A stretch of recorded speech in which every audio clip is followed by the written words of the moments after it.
Welcome to all of you to this online English class of Rajarhat Fazil Madrasa. I hope that all of you are well. I want to introduce myself. I am Sharno Kamal Misro, lecturer in English of Rajarhat Fazil Madrasa. And today we will learn English second paper for the students of Alim class. And now all of you should follow certain rules of health to stay safe in this COVID situation. And at the same time, you should not waste your time. You should make the proper use of your time by continuing your studies, and you can continue your studies by taking help from the online classes. Today we will learn changing sentences of English second paper. My dear students, you know that changing sentences এটা three types বা তিন ধরনের আমরা দেখে থাকি। একটা হচ্ছে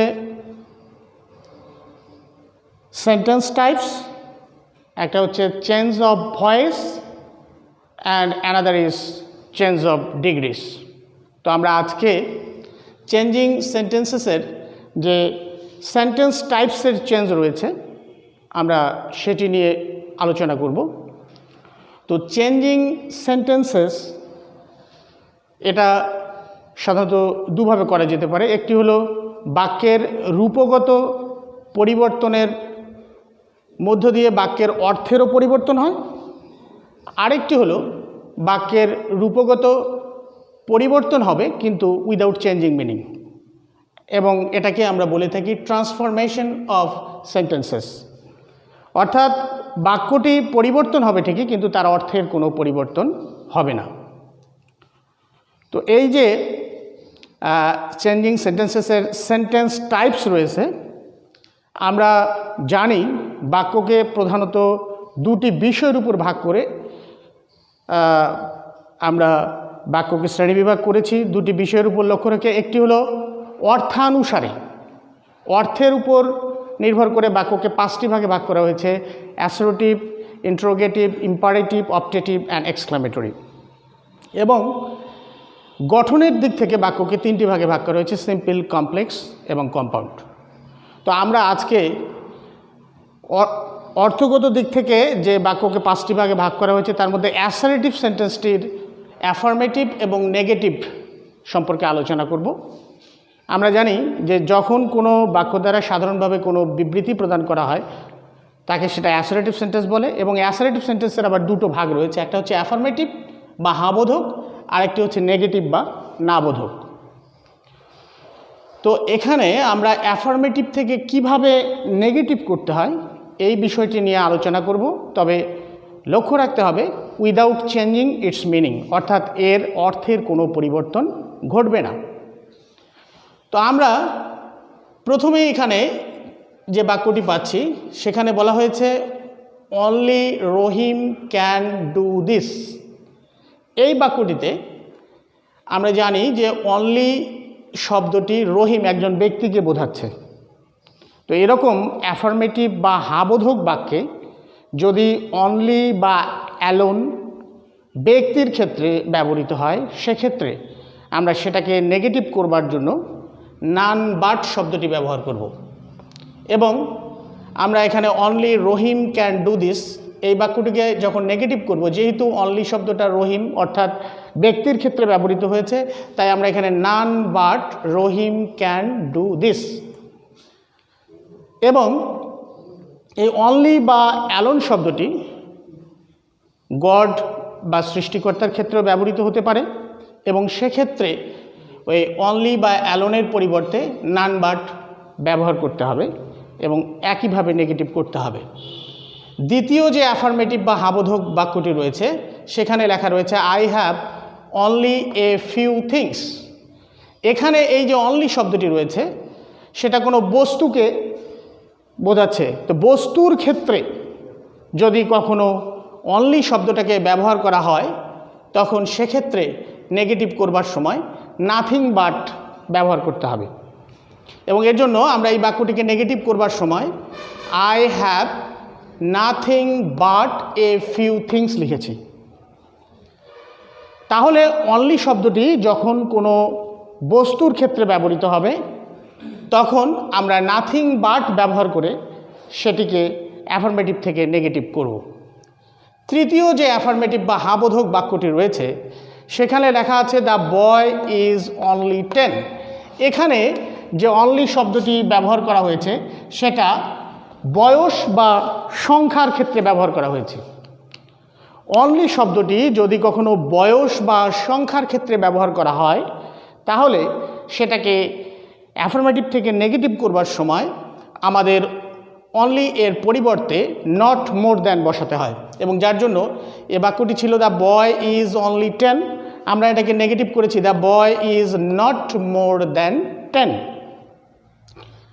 এর পরবর্তীতে যে অ্যাফার্মেটিভ বা হাবোধক বাক্যটি রয়েছে সেখানে দেওয়া আছে every mother loves her child. এটা একটা হাবোধক বাক্য।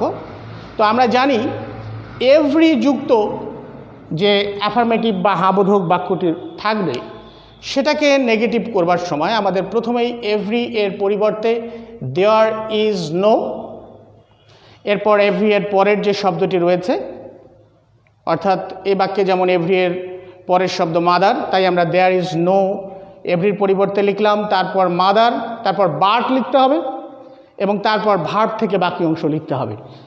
দেয়ার is no mother but loves her child.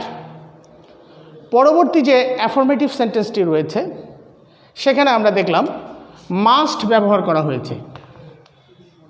তো এখন মাস্ট যুক্ত যদি কোনো অ্যাফার্মেটিভ বা হাবোধক বাক্য থাকে আমরা সেটাকে নেগেটিভ করবার সময় মাস্টের পরিবর্তে ক্যান নট বাট ব্যবহার করতে পারি এবং ক্যান নট বাট ব্যবহার করার পরে আমরা ভার্বের প্রেজেন্ট ফর্ম অবশ্যই ব্যবহার করব এবং যার জন্য আমরা এখানে must you must do the work এই বাক্যটিকে আমরা যখন নেগেটিভ করেছি তখন আমরা লিখেছি ইউ মাস্টের পরিবর্তে ক্যান নট বাট, এরপর ভার্বের প্রেজেন্ট ফর্ম থেকে বাকি অংশ you can not but do the work. এটাকে আরও একভাবে করা যায় you can not help doing the work. এর পরের যে অ্যাফার্মেটিভ বাক্যটি রয়েছে সেখানে অলওয়েজ ব্যবহার করা হয়েছে। অলওয়েজ যুক্ত যদি কোনো অ্যাফার্মেটিভ বা হাবোধক বাক্য থাকে সেটাকে আমরা নেগেটিভ করবার সময় প্রথমেই অলওয়েজের পরিবর্তে নেভার ব্যবহার করব এবং পরবর্তী যে শব্দটি রয়েছে এই শব্দটির অ্যান্টোনিম বা বিপরীত শব্দ লিখব। যেমন এখানে রিমেম্বারের বিপরীত শব্দ হচ্ছে ফরগেট। তো আমরা he will always remember me এই বাক্যটিকে নেগেটিভ করবার সময় হি উইল অলওয়েজের পরিবর্তে নেভার, রিমেম্বারের বিপরীত শব্দ ফরগেট, তারপরে মি লিখেছি। এবং আমাদের চেঞ্জিং সেন্টেন্সেসে অবশ্যই অ্যান্টোনিমগুলো সম্পর্কে ধারণা থাকা উচিত। একটু আগে যে কথাটি বলেছি সেটি হলো অ্যাফার্মেটিভ থেকে উইদাউট চেঞ্জিং মিনিংয়ে নেগেটিভ করার ক্ষেত্রে আমাদের অ্যান্টোনিম বা বিপরীত শব্দগুলো সম্পর্কে খুব ভালো ধারণা থাকা দরকার। কারণ এই যে বাক্যটি অ্যাফার্মেটিভ এখানেও আমরা দেখতে পাচ্ছি he is an honest man. এই বাক্যটিকে আমরা যখন নেগেটিভ উইদাউট চেঞ্জিং মিনিং করলাম তখনও আমরা দেখেছি he is not a dishonest man, অর্থাৎ অনেস্টের অ্যান্টোনিম বা বিপরীত শব্দ আমরা ডিজঅনেস্ট ব্যবহার করেছি। এরকম regular, irregular, honest, dishonest, remember, forget এই অ্যান্টোনিমগুলো সম্পর্কে আমাদের খুব ভালো ধারণা থাকা দরকার। তো my dear students, you know that practice makes a man perfect, so always practice to do better and stay safe. Hope to meet you again.